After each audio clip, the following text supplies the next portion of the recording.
Sénégalais, dont incontestablement le représentant le plus populaire et le plus aimé aujourd'hui s'appelle Ousmane Sonko.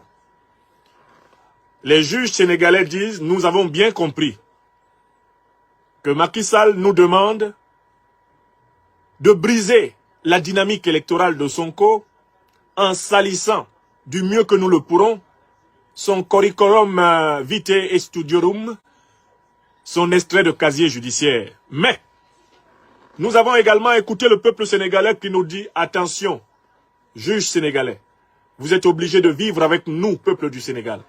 Si jamais vous franchissez le Rubicon d'empêcher le candidat du peuple d'aller à la mer des élections sénégalaises, alors là, vous aurez pris la responsabilité de déclencher la mise à terre des institutions du Sénégal. » Et voilà pourquoi les magistrats qui ont jugé de l'affaire qu'on trouvait, l'affaire inventée, manipulée contre notre frère Sonko, se sont agenouillés d'un pied, mais ils ont gardé un autre pied debout. Ils ont fait un véritable grand écart.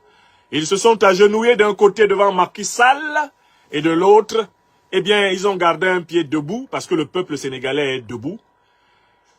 On voit donc que la lecture de la décision permet de conclure que Ousmane Sonko est bel et bien certain d'être candidat à la future élection présidentielle de la République du Sénégal.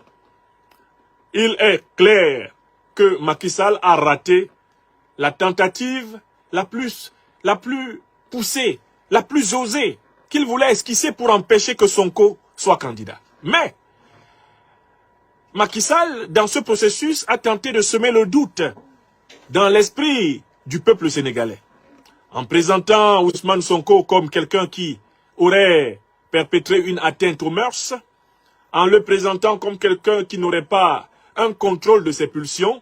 Macky Sall a en réalité voulu commencer la campagne présidentielle de 2024 au tribunal. Il a échoué à faire éliminer Sonko de la présidentielle 2024, mais il a utilisé la justice pour salir Ousmane Sonko, notamment dans les esprits les plus faibles. Auprès de ceux qui n'ont pas une analyse profonde du jeu politique, Macky Sall a tenté de semer le trouble. Alors, en tant qu'analyste politique, je vous ai dit que je serai bref, court et direct. Quelle est la situation aujourd'hui au Sénégal? La situation aujourd'hui au Sénégal m'amène à tirer 4 grandes conclusions du procès qu'on vient d'avoir. Un procès fabriqué par l'exécutif contre l'opposition, selon la tradition funeste du lawfare, la manipulation de la justice contre les opposants politiques. Manipulation de la justice contre les opposants politiques dont je suis victime en France de la part du régime de Macron. Et en Afrique de la part des dictateurs de la France-Afrique, dont notamment la dictature d'Alassane Dramane Ouattara. J'en toucherai un mot à la conclusion, parce que c'est un rapport avec ce que Sonko est en train de connaître. Alors, quelles sont les conséquences fondamentales qu'il faut tirer de la situation suivante? 1. Le peuple sénégalais doit prendre conscience du fait que Macky Sall a bel et bien la main sur la justice sénégalaise. Macky Sall tient la justice sénégalaise sous son influence. Le simple fait qu'un tel procès aboutisse à une telle condamnation est le signe de la mainmise de Macky Sall sur la justice sénégalaise. Ça, c'est la première conséquence. Deuxième conséquence, et le peuple sénégalais doit être très vigilant. Il s'ensuit que Macky Sall compte utiliser la justice sénégalaise l'année prochaine pour usurper la présidence de la République du Sénégal. Il compte l'utiliser pour être président à tout prix. Vous me demanderez, mais qu'est-ce qui prouve qu'il compte le faire? D'abord, c'est le fait qu'il ait mis la main sur la justice.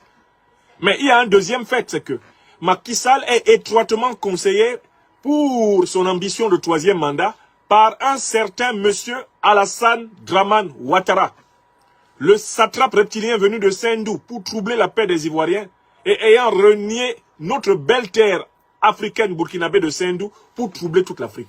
C'est lui le conseiller principal de Macky Sall. Et vous allez voir que Macky Sall se comporte exactement comme Ouattara, lorsque Ouattara, Alassane Dramane, se préparait à violer la constitution ivoirienne. Regardez les phases par lesquelles Ouattara est passé pour violer la constitution ivoirienne.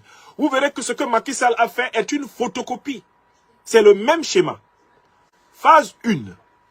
Alassane Ouattara a commencé par proclamer qu'il respecterait la Constitution, par jurer ses grands dieux pour avoir le deuxième mandat. Il a juré ses grands dieux que vraiment, il y aurait certes une réforme de la Constitution, mais ça ne concernerait pas son mandat. Donc, il a commencé par obtenir une confiance.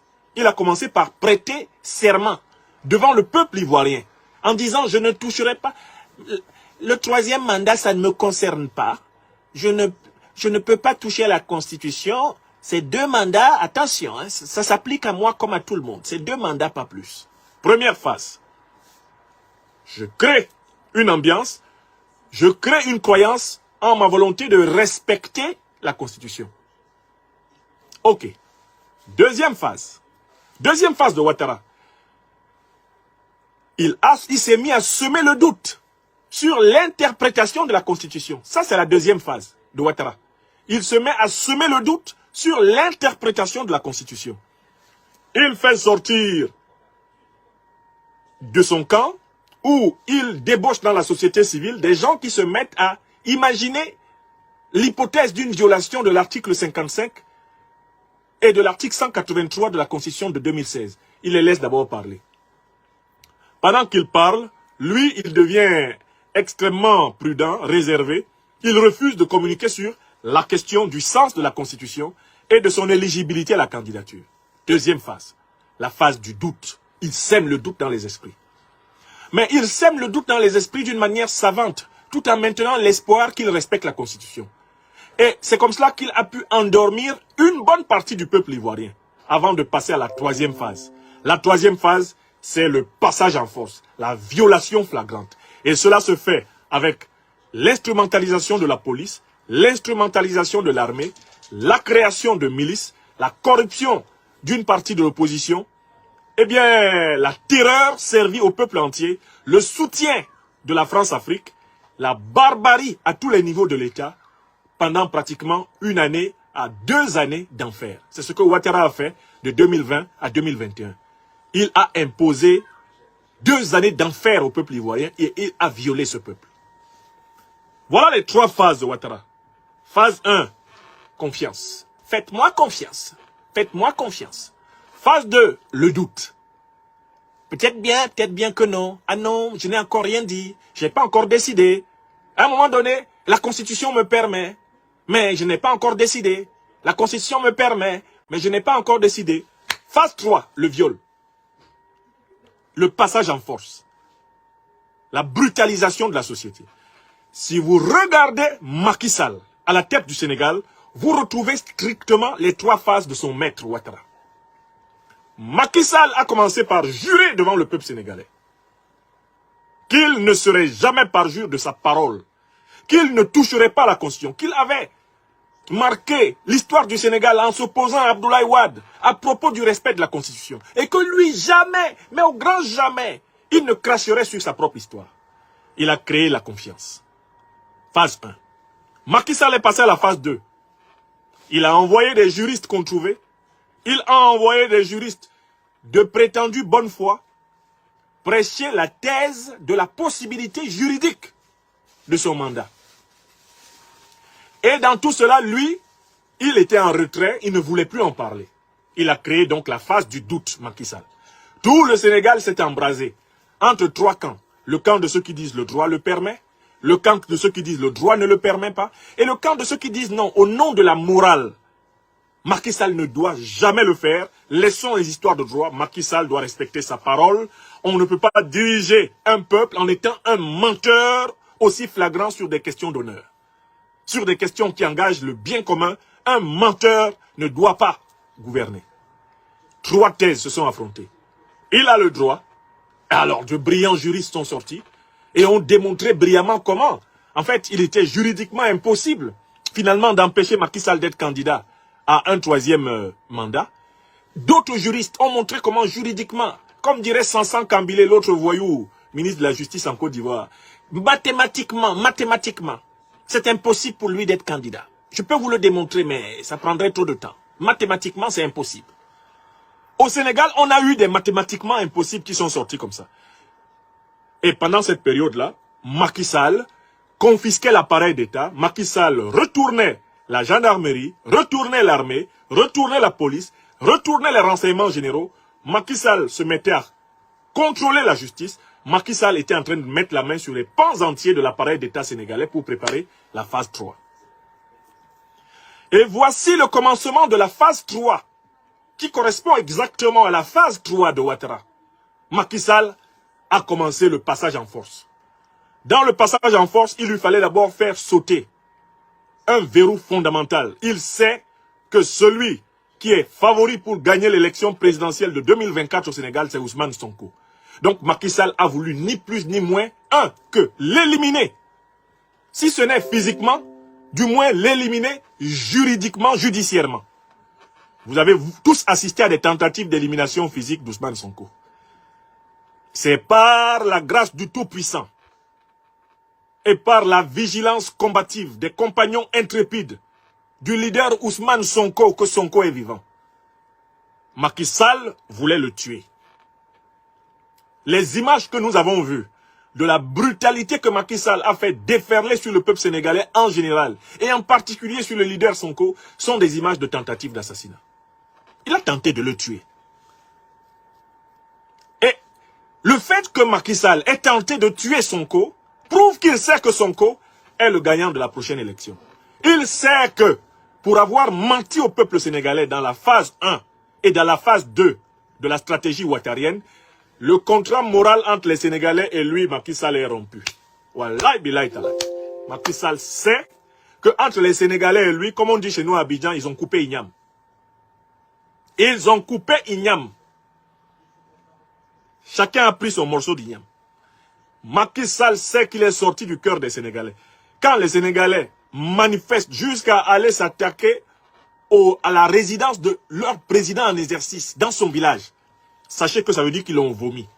Quand ce peuple-là prend les pierres et qu'il les lance sur la maison du président en exercice, sachez que c'est son dernier exercice, c'est son dernier mandat. On connaît les Sénégalais pour ça. Quand ils ont le sentiment d'être trahis, ils sont comme les Maliens. Plus rien ne les arrête. Macky Sall sait que le contrat moral, le contrat spirituel, le contrat de cœur à cœur avec le peuple sénégalais là, c'est rompu. J'ai fait une émission sous forme de conversation ici sur YouTube, il y a peut-être 2 mois de cela, avec une dame sénégalaise. Une dame, je pense qu'elle s'appelle, cette dame-là s'appelle Madame Ndiaye. Hein, j'avais noté son nom ici, mais je retrouverai. Et cette dame-là m'a beaucoup marqué lors de cette émission, où nous discutions incidemment de l'actualité sénégalaise.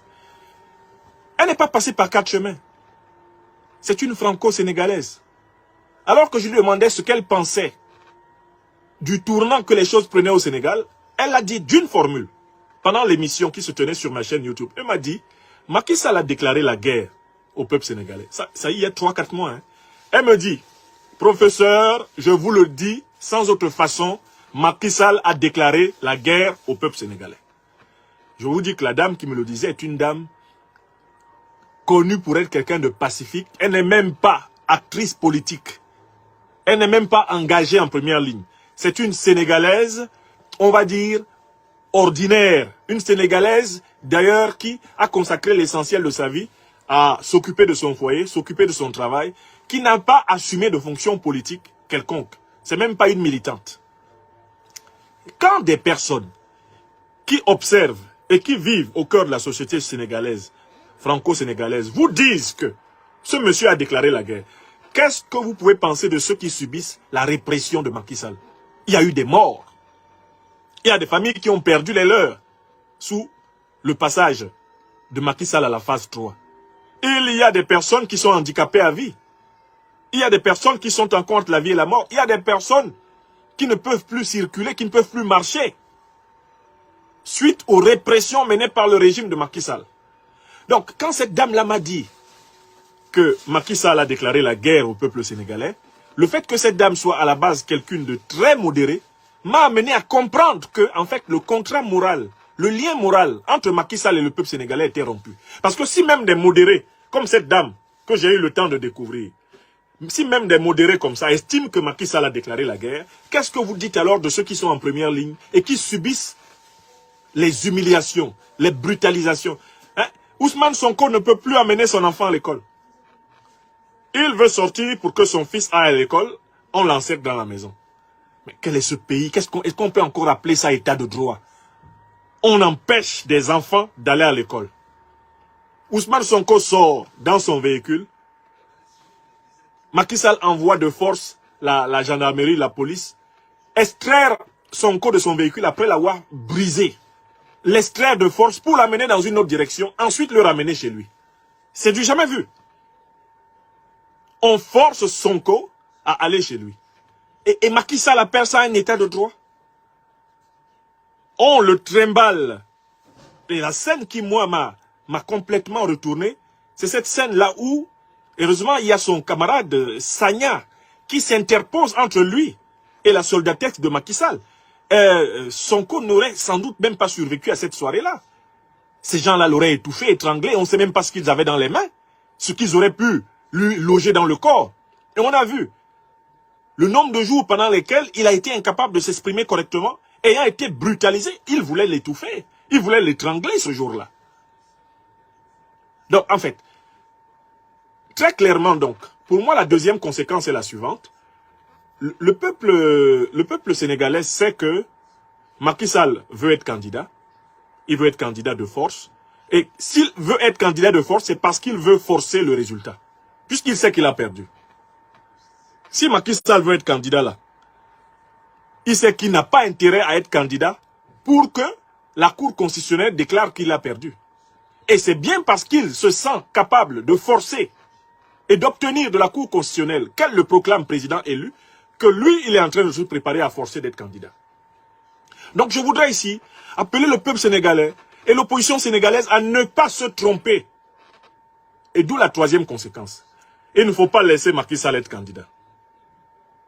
Avant, je pensais, avant qu'il ne soit passé à la phase 3, à la phase brutale totale, je pensais que s'il fait manipuler la Constitution pour être candidat, dès lors que Ousmane Sonko sera candidat, que toute l'opposition aura le droit de compétir, il faut le coincer dans les urnes, il faut le battre par un plébiscite pour le leader de l'opposition. Donc il faut rassembler les forces de l'opposition autour de la candidature de Sonko et battre Macky Sall. Maintenant, je sais que Macky Sall va truquer l'élection. Je suis convaincu qu'il va truquer l'élection. Parce qu'il a déjà commencé par faire truquer le procès, eh bien, d'Ousmane Sonko à Dakar. Est-ce que vous m'écoutez? Il faut que vous m'écoutiez bien. Donc, par conséquent, en fait, le verrou contre Macky Sall, ce n'est pas dans l'urne. Il n'a pas le droit d'être candidat. Le peuple sénégalais aurait tort d'attendre que Macky Sall soit immoralement, illégalement, illégitimement, ou selon lui légalement et légitimement candidat, avant de le contrer dans les urnes. Parce que si Macky Sall est candidat, c'est bien parce si Macky Sall veut être candidat, c'est bien parce qu'il veut forcer le résultat, truquer l'élection. Et sur ce point, c'est le quatrième élément qu'il faut tirer de l'observation de Ouattara. Ouattara n'a pas décrété qu'il était candidat en violant l'article 55 et l'article 183 de la Constitution ivoirienne pour aller accepter un résultat qui lui serait défavorable.